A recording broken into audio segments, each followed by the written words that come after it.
Несогласованность и невнимательность стали причиной столкновения 3 автомобилей на пересечении улицы 8 марта и Сибирского тракта. Там дорогу не поделили Kia Rio, Toyota Camry и Chevrolet Tahoe. Вскоре одному из водителей пришлось вызывать скорую помощь. Айрат Назипов узнал, что машины столкнулись практически в пробке. Мне было плохо.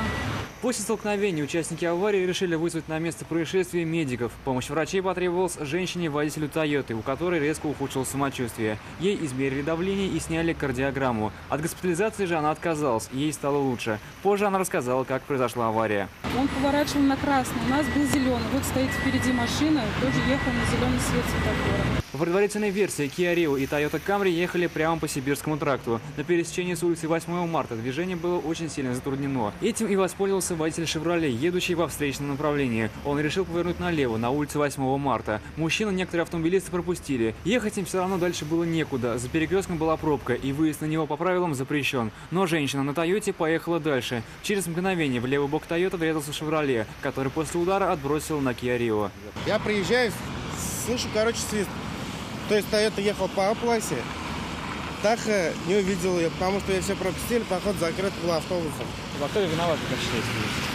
Вот, Таха. Сам же водитель «Шевроле» себя виновным не считал и рассказал свою версию произошедшего. Я на светофоре пропускал народ, поворачивал на улицу 8 марта. Весь перекресток был занятый, въезд на перекресток занятый, запрещен. Меня поэтому все остановились и пропускали. Я выехал, а эта девушка на Камри по автобусной полосе едет, ну и все, столкновение. У меня скорость была-то километров 5 максимум. Ну что, я стоял на перекрестке, как поехал.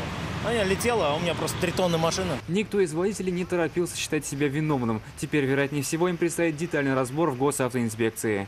Айрат Назипов, Константин Бушуев, вызов 112.